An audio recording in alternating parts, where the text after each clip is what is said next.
Hey everybody, it's Alex Youngblood. I've got Brian Haskins here with me. Hey guys. Well, I'm going to go ahead. This time, I couldn't see last time we did this live, the different people on the screen and everything.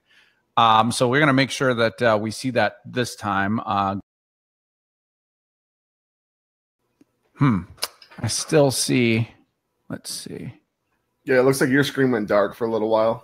Yeah, but I don't see people's names on there. So as you're coming on, just say hello so we can see that you're here and all that good stuff.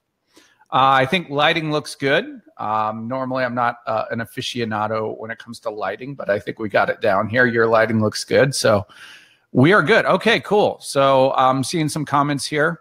So we got some action. Let's get started. So today, we are going to cover a value or how to quickly evaluate properties, otherwise known as comps. And comps is really, really important because you have to know what type of property you're dealing with and what the potential value is on the backside and all that kind of stuff. So that way you can make good offers. And another part of that is needing to be confident in your offers. You know, if you don't have any confidence, you're not going to make any offers. And if you don't make any offers, well, then you're just in a really bad scenario. So you just got to make sure that you're confident about what you're working with. And we're going to go over exactly that. All right. So we've got some more people coming on here and stuff like that. So anything you want to say about comps in general, Brian?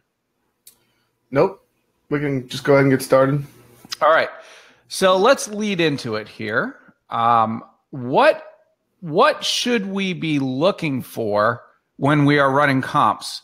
Brian, I'll let you take away the first one here. What's the first thing we should be looking for when we are running comps? So what I consider whenever I'm running comps on a property, the number one most important thing to me is that I am comparing sold properties.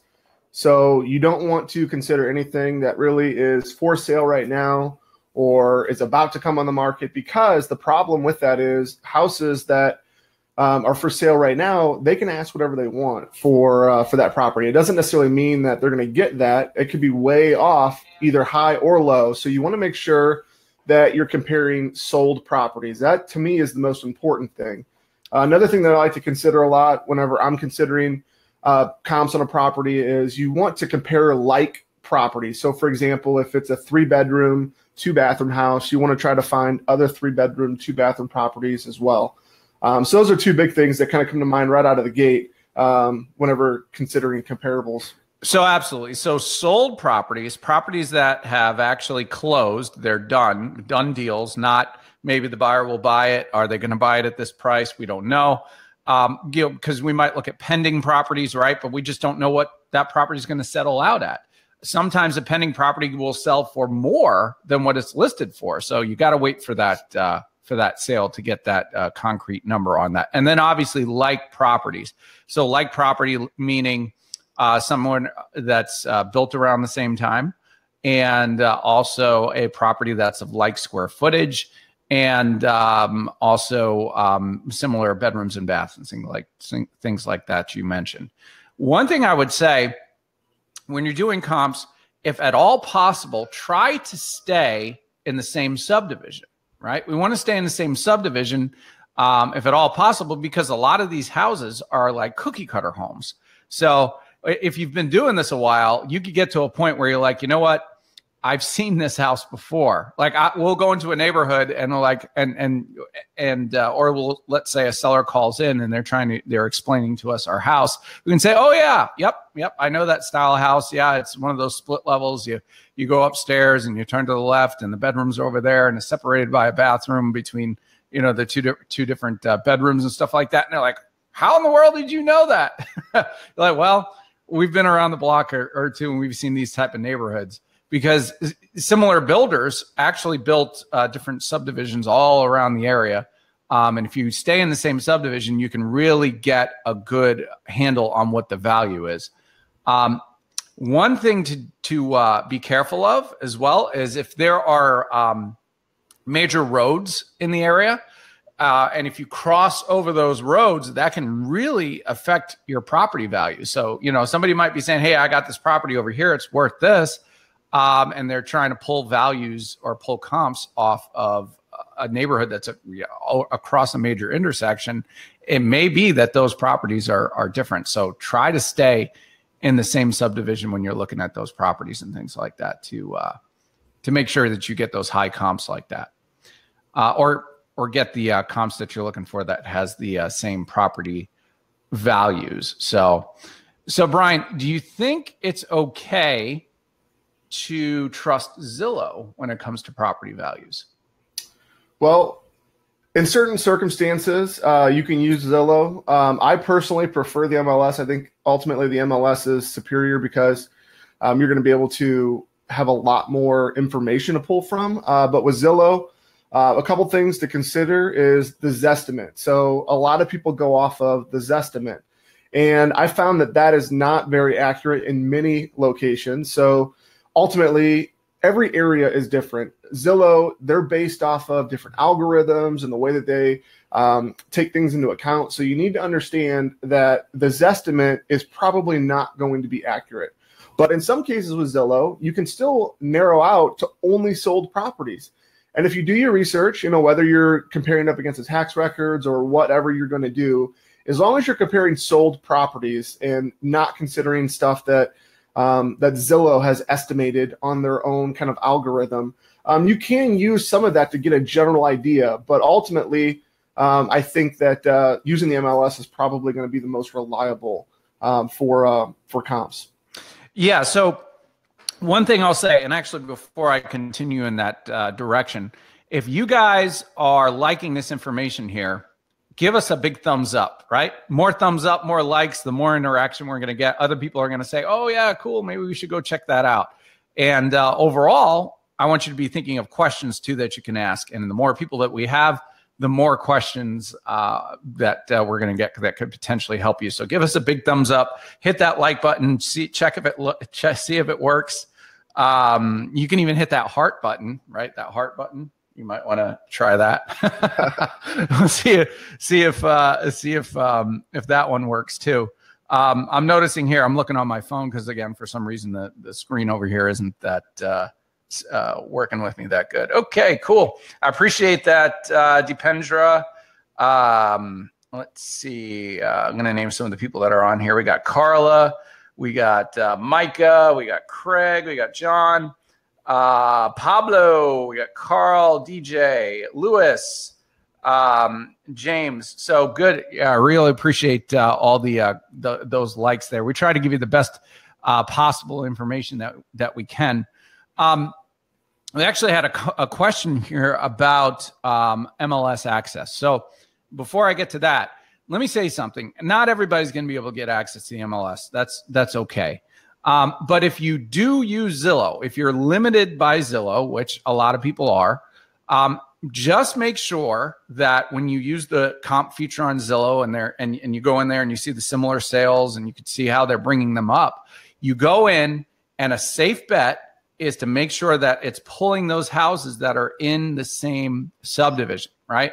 Because Zillow moves along a way to where they're going to pull values from over here and 5 miles over this way and all that kind of stuff, and they try to group it all together and come up with a value, right?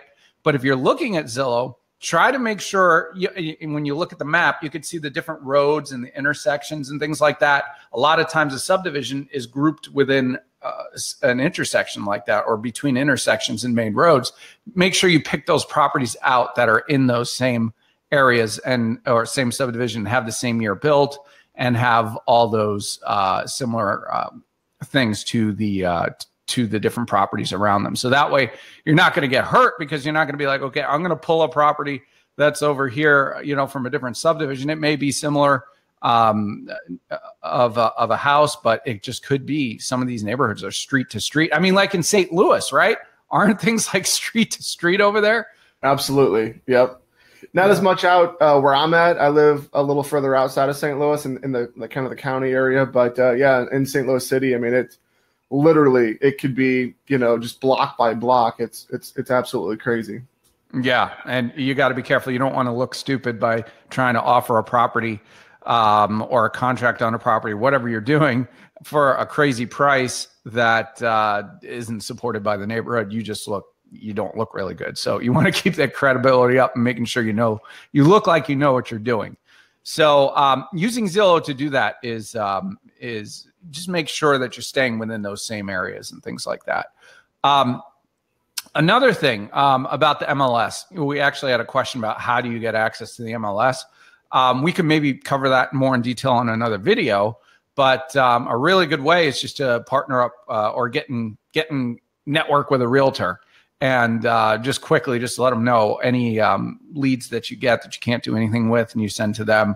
They'll be happy to work them, and maybe they can work with you on the MLS or get some kind of way to where you are, they can send you values if you ask and things like that. So that's one way to really do One that. thing to just touch base on with that, without going into too much detail, is if you're going to approach a realtor to work with, one of the things to keep in mind is that you don't necessarily want to approach some of the realtors that are really well known in your area that are doing a lot of deals, because they are way too busy to do stuff like that. But the good news is 95% of most realtors are part-time. It seems like they, have a hard time closing deals and doing stuff like that. So any little bit of information, that they can help you with to hopefully potentially get some leads out of it, should be pretty easy to do. But just stick to maybe some of the newer agents in the office or some of the ones that are doing it but just aren't closing a ton of deals each month that might have the opportunity to work with you. But don't go after the best agent in your area, because they're just not going to have time to help you out. Yeah, they're probably not even going to give you the time of the day, actually, too. So Exactly. it just is what it is, right? Because they value their time and all that good stuff, right? So, hey, Nancy, how's it going? I see you there. Somebody asked, are the sold prices in Zillow accurate? I think they are. They pull them directly from the courthouse and the big major data provider, First American CoreLogic. So I believe they're getting all that good info on the sold. So you're good there. Sometimes it takes a little while to update, so it's not going to be, probably absolutely updated immediately. But yeah, it's usually pretty accurate data. Yes, absolutely. So, okay. So let's see. So what information do you think we can trust when we're looking at comps? There's a lot of different comp sites out there and things like that. What would you say we can trust, and what should we kind of look at and say, maybe that's not good? And are we talking about in this situation a site that's going to say, I think the property is worth X? When we're talking about that. Yeah, in my opinion, anything that's going to give you an estimate, it's probably not going to be 100% accurate. It's going to get you in the right ballpark, though. Absolutely. So you could definitely use that information as a quick gauge, and then go back and then start to do your own research and then try to find, ultimately, when it boils down to comps, there's only one thing that you can trust, and that is sold property information. You have to be comparing sold information, and that it's like property. So as long as you kind of do your own due diligence and can kind of take a look and make sure that you're comparing exactly what you want to compare, that's the kind of stuff that you can trust. But anything that's going to give you an instant estimate or instant comps for you, it's going to get you in the right ballpark, but there's no guarantee that it's going to be 100% accurate. Right. In your area, you can do some research, compare it, spend some time, doing your due diligence. And if it is accurate, then you can use it and trust it a little bit more, but definitely don't trust it right out of the gate. I would do your own research. Yeah, absolutely. And here's a little bit of an advanced kind of tip here. Okay. A lot of people get caught up on like the ARV and what's the property worth on the flip side and all that kind of stuff. But really, as wholesalers, what we should be looking at is the as is value, right? And the as is value is going to tell you what other people are picking these properties up for. So, you could get wrapped up in how much the repairs are going to be, and you get wrapped up in what's the after repaired value and what's it going to sell for and all that kind of stuff. But if you have access to MLS, right? Or actually, let's not even say that. Let's not even say access to the MLS. Let's say go on ListSource. Great website. You can get a list that you pull of the recent cash transactions or absentee transactions in the last 6 months. Just go down that list and you can see what properties are being bought for. So you can see what properties are being bought for and then base your comps around that. That's a really solid number, because if you work the normal formula on things like the Mayo formula of what's the ARV minus the 70% minus repairs minus your assignment fee and all that kind of stuff, sometimes you can really price yourself out of being able to get a deal when you may have had a deal to start with, because you could just go back to that list and you can see, oh, that property is selling for that, and that property actually sold for a higher price and all that kind of stuff. It's all right there when you pull a list like that. And then you can really double up. You could take that same exact list and then market to those exact kind of properties, and then you'll really be a expert in that area on what properties are selling for of that similar caliber and square footage and year and even subdivision. If you're just getting started out marketing, you can just start marketing in a subdivision and use that data and really be a ninja when it comes to getting deals. Let's see here. All right. I think that was some good info there. If you guys like that, give me a thumbs up. I appreciate it. Do you have anything to say about anything that we just mentioned, Brian? I'll start going through some of these questions here too. No, I mean, I think we covered it pretty good. Obviously we'll cover, other things that kind of revolve around this in more detail in other calls, but, the biggest thing to remember whenever you're comparing properties, just make sure you're comparing like properties, similar properties, and that you're using good quality sold information. Those are the two biggest things that are going to kind of get you in the right ballpark for sure. All right. So I'm going to use this fancy little question feature here. And actually, we just talked about it. So let's see here. See, it's not showing the person's name on there. That's a shame. We'll have to look at that. But they asked me to explain the as-is strategy again, right? Okay. So you are looking for as-is properties. So you want to see what the cash transactions are selling for those properties, right? So if it's a similar property, and let's go back to a subdivision. It's in the same subdivision. It's in the same square footage. It's in the same year built, and it's the same style house. You can simply go to a subdivision and really get a very crystal clear idea on what those properties are selling for as is. And you could do it by square footage, right? So you could say a property that's, let's say, 1,000 square feet and it sold for $50,000. I break out my trusty calculator here and I can say, okay, so it's 1,000 square feet and it sold for $50,000. Let's see, 50,000. That's $50 a square foot, right? So we know that the property sold for $50 a square foot, and you can get that from all the other properties that sold, and you can say, okay, that one sold for $50 a square foot, that one sold for 60, that one sold for 65. You can get an average from that, and you can say, okay, well, let's see, this one sold for 50, and then I add this one for 65, and then I add this one for, let's say, 55, and that's 170 divided by 3. So I know that at $56 a square foot, that's an average of what the as-is properties are selling for. I'm safe around that number if I'm thinking of offering my contract on that property, or if I own the property, I'm selling the property.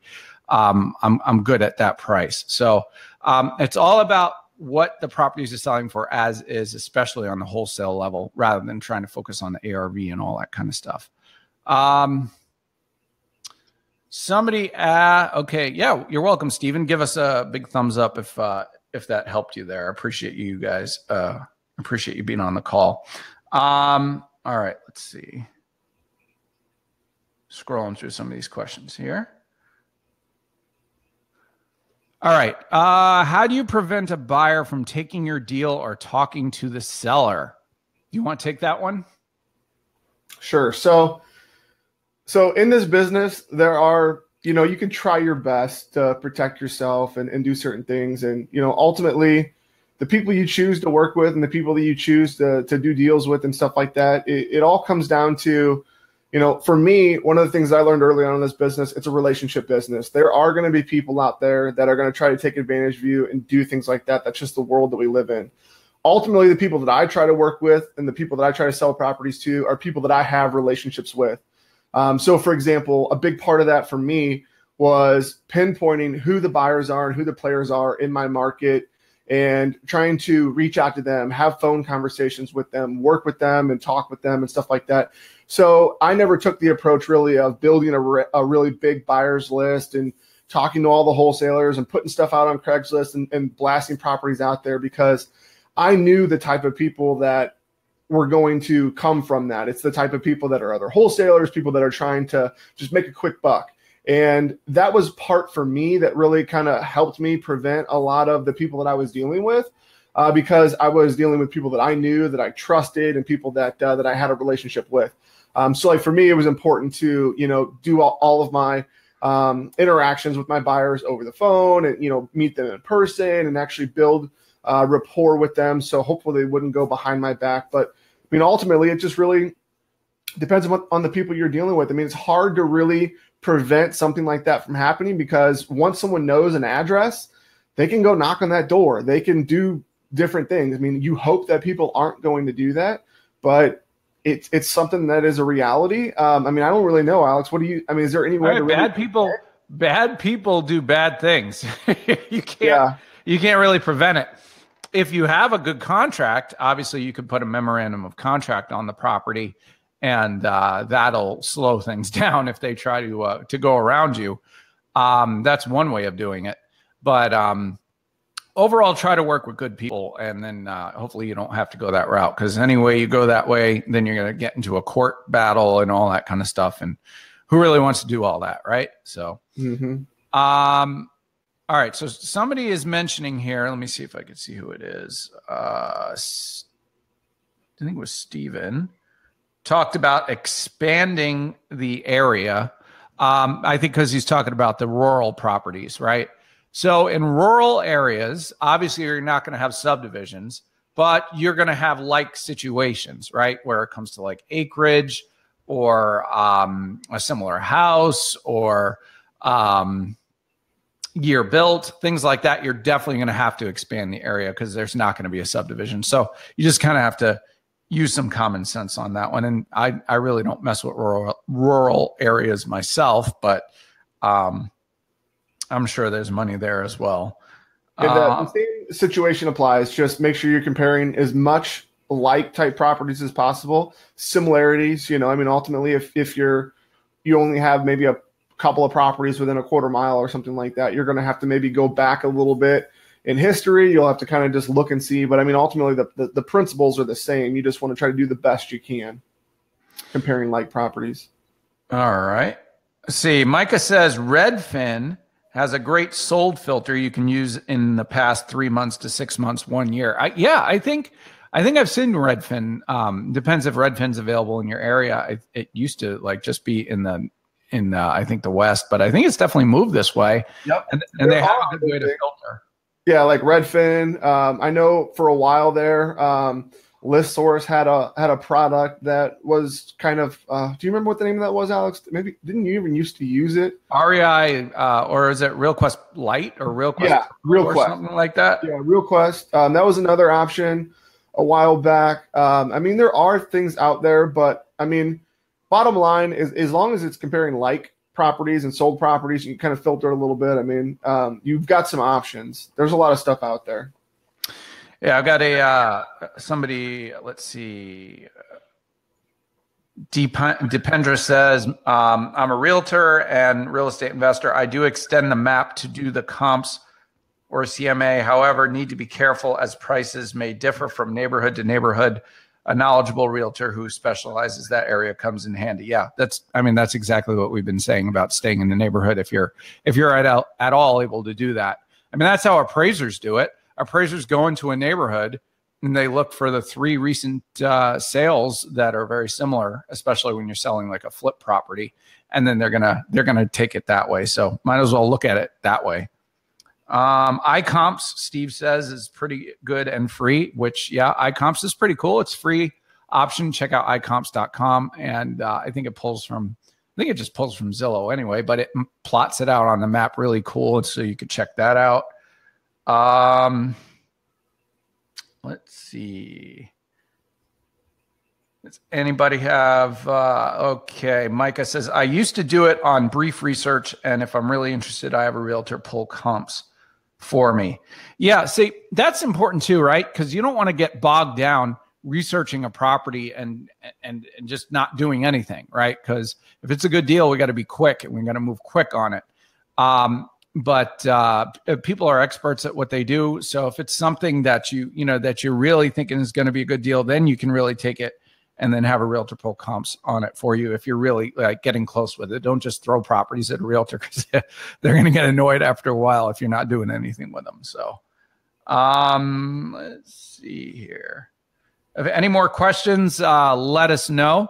Obviously, if you're enjoying this information, give us that thumbs up so that other people will get notified and see maybe they want to come hang out with us here.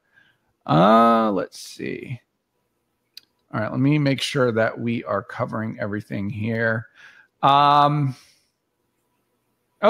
well, one more thing. Let's cover how do we know if we have a good deal or not with regards to looking at those comps and things like that.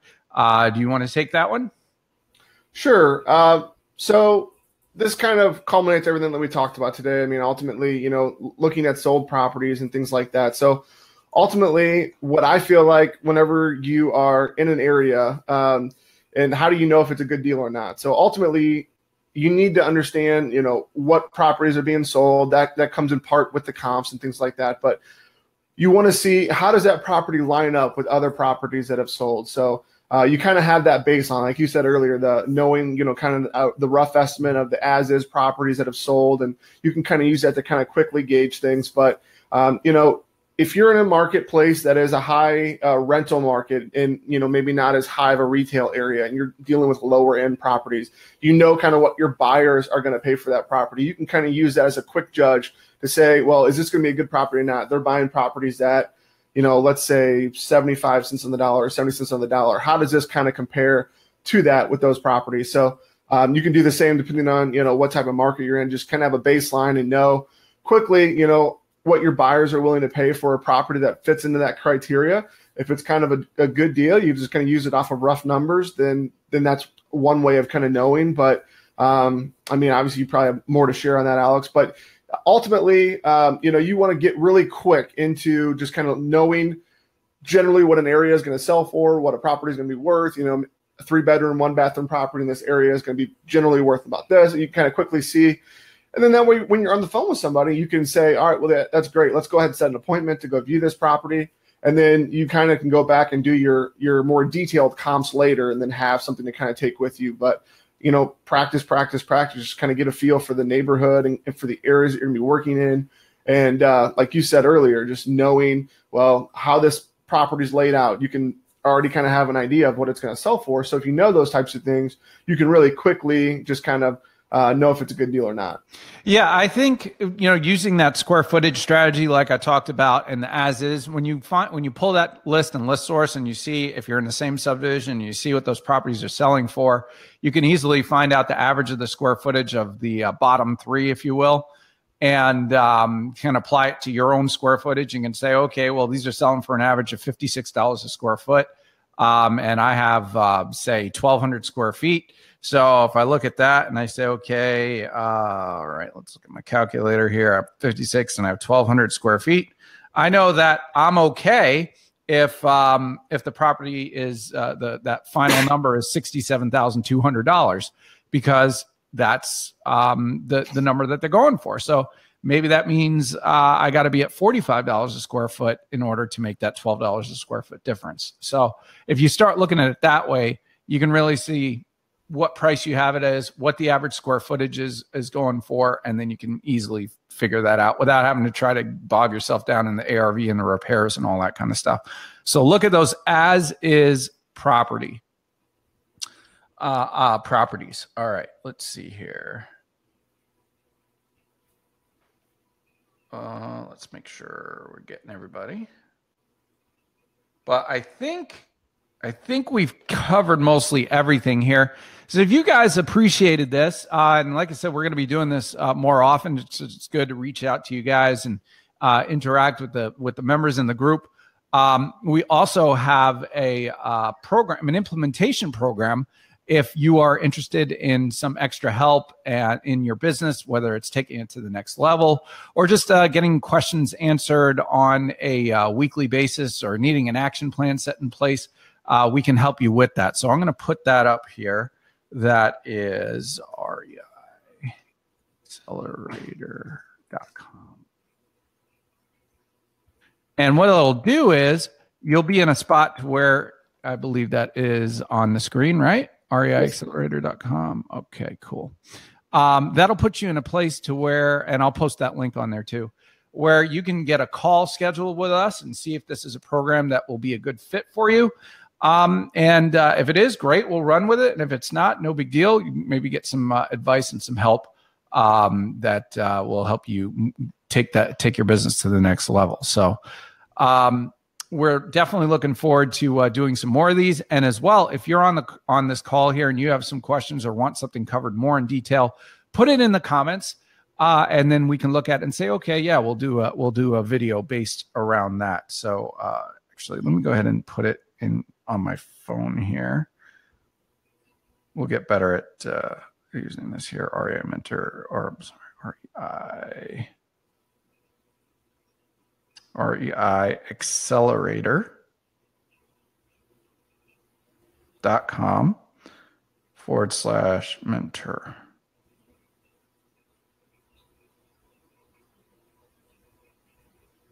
All right, cool. I think that showed up there in the comments.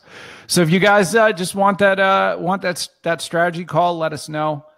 Click on that link and we'll be glad to talk to you. So I think this has been fun. I think we give out some good info and learned a little bit too from looking through the different comments here and seeing how everybody does what they do in their business. So we will see you guys next time, and look forward to seeing the group and all sharing some good info and learning a lot and taking it to the next level. See you guys.